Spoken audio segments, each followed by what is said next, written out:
આજે આપણે ઉનાળાની ગરમીમાં પણ શરીરને ઠંડક આપે અને વજન ઘટાડે એવા સેન્ડવિચ ઢોકળા બનાવીશું. તો વિડીયો ખાસ જોજો અને મારી ચેનલ ઉપર નવા હો તો ચેનલને સબસ્ક્રાઈબ કરી દેજો. ફેસબુક પરથી જોઈ રહ્યા હોય તો ફેસબુક પેજને ફોલો કરી લેજો, જેથી દરરોજ નવા વિડીયોના નોટિફિકેશન સૌથી પહેલાં તમને મળે. તો ઢોકળા બનાવવા માટે વાસણની અંદર હું અહીંયા 2 કપ જુવારનો લોટ લઉં છું. સાથે અડધો કપ જેટલો સૂજી યાની કે રવો ઝીણો લેવાનો છે. રવો કે સૂજી કોઈ પણ ચાલે. સાથે સ્વાદ પ્રમાણે મીઠું અને અડધો વાટકી ખાટું દહીં નાખ્યું છે. દહીં તમને ખટાશ ઢોકળામાં પસંદ હોય તો ખાટું લેવાનું, નહીં તો તમે મોળું પણ લઈ શકો છો. અને આગળ હું તમને જણાવી દઈશ કે તમારું દહીં મોળું હોય તો શું કરવાનું. હવે પહેલાં દહીં નાખી બધી વસ્તુને આપણે મિક્સ કરી દીધી છે. મિક્સ કરી અને જરૂર પ્રમાણે હવે પાણી નાખતા જઈશું અને આપણે બેટર બનાવીને તૈયાર કરીશું. તો જે વાટકીથી આપણે લોટ, રવો, સૂજી અને દહીં લીધું છે એ જ વાટકીથી આપણે પાણી નાખીએ છીએ.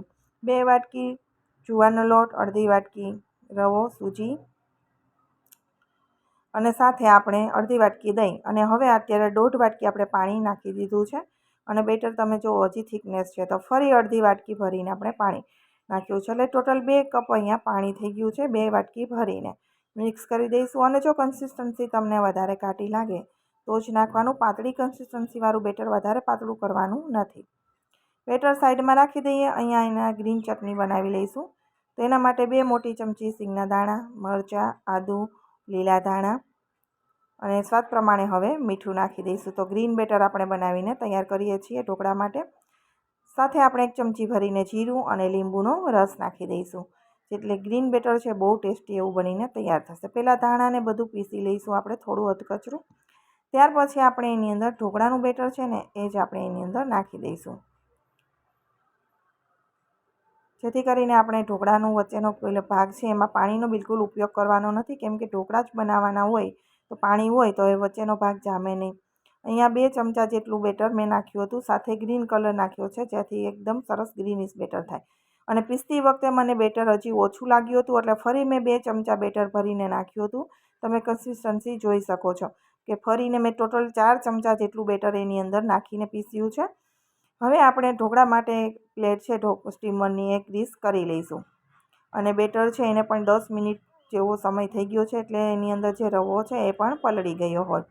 સાથે આપણે 1 ચમચી ભરી અને સિંગનું તેલ મેં અહીંયા નાખી દીધું છે.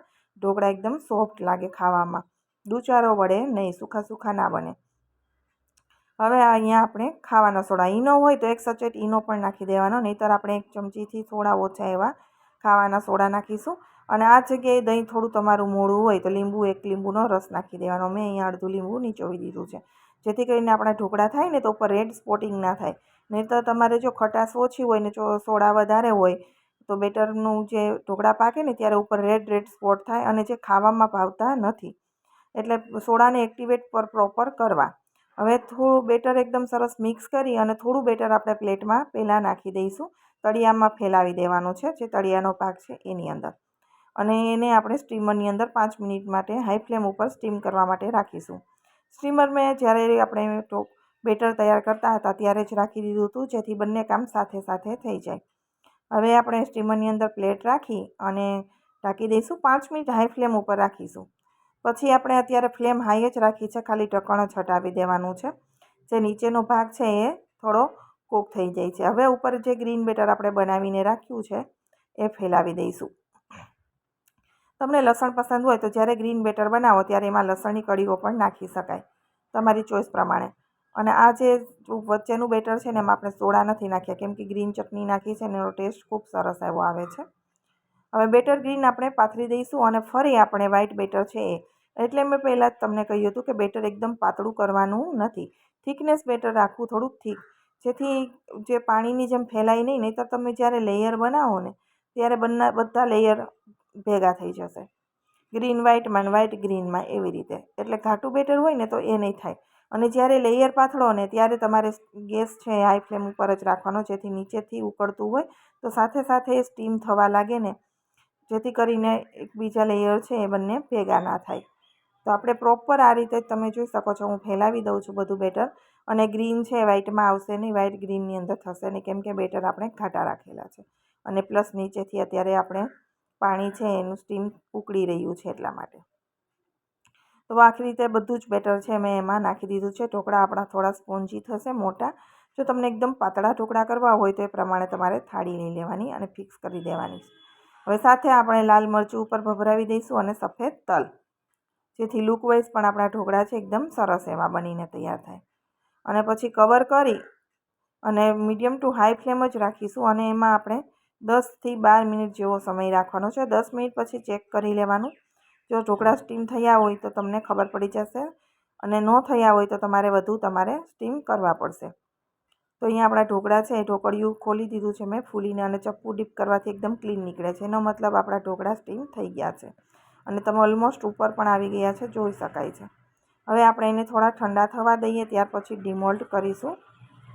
તો જ્યારે પણ જુવારના ઢોકળા છે ને સૂજીના ઢોકળા કરતાં પણ મીઠા લાગે છે.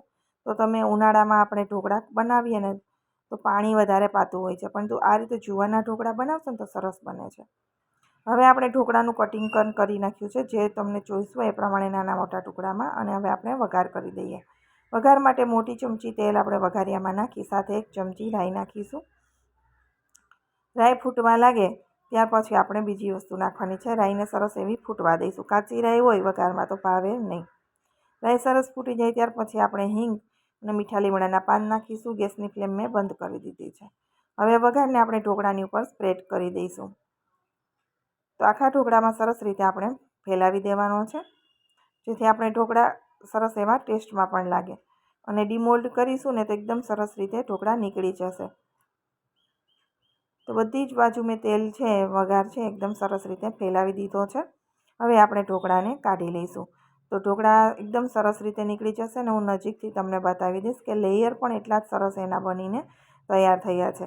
એક પણ એવું નથી કે વ્હાઇટ ગ્રીનમાં જતું રહ્યું છે કે સરસ નથી બન્યું. એકદમ મસ્ત બન્યા છે અને પ્લેટ પણ એકદમ સરસ રીતે છૂટા પણ થઈ જાય છે. અહીંયા નજીકથી હું બતાવું છું, તમે જોઈ શકો છો. જુવારના ઢોકળા છે એટલે ટેસ્ટમાં પણ એટલા જ સરસ લાગે છે. તમે આની સાથે ગ્રીન ચટણી સાથે ખાવામાં વધારે સારા લાગે છે. તો અહીંયા આપણા જુવારના એકદમ મસ્ત એવા સેન્ડવિચ ઢોકળા બનીને તૈયાર થઈ ગયા છે. રેસીપી પસંદ આવી હોય વિડીયોને લાઇક કરજો, કોમેન્ટ બોક્સમાં પણ જણાવજો અને વધુમાં વધુ લોકો સાથે શેર કરજો. એકદમ સરસ ટેસ્ટી એવા ઉનાળામાં પચાવવામાં પણ હલકા એવા આપણા સરસ મજાના ઢોકળા બનીને તૈયાર થઈ ગયા છે. તમને આ ઢોકળા કેવા લાગ્યા છે એ ખાસ જણાવજો. તો હું તમને નજીકથી પણ બતાવી દઉં છું કે એકદમ સરસ લુકવાઇઝ પણ એટલા સરસ અને ટેસ્ટમાં પણ એવા જ સરસ બનીને તૈયાર થઈ ગયા છે. તમે જ્યારે જુવારના ઢોકળા આ રીતે ખાશો ને તો તમને સૂજીના ઢોકળા નહીં ભાવે, એવા સરસ બને છે. અને સાથે ગ્રીન ચટણી ચટપટી બનાવો એટલે ટેસ્ટ એકદમ સરસ એવો આવે છે. તો તૈયાર છે આપણા જુવારના સેન્ડવિચ ઢોકળા. ઉનાળા સ્પેશિયલ, જે ઉનાળામાં જુવાર ખાસ ખાવામાં આવે છે, જે શરીરને ઠંડક પણ આપે છે અને સાથે સાથે વજન પણ ઘટાડે છે. તો સુપર ટેસ્ટી એવા આપણા સેન્ડવિચ ઢોકળા તૈયાર છે. ફરી મળીશું નવા વિડીયો સાથે. આવજો, બાય બાય, ટેક કેર.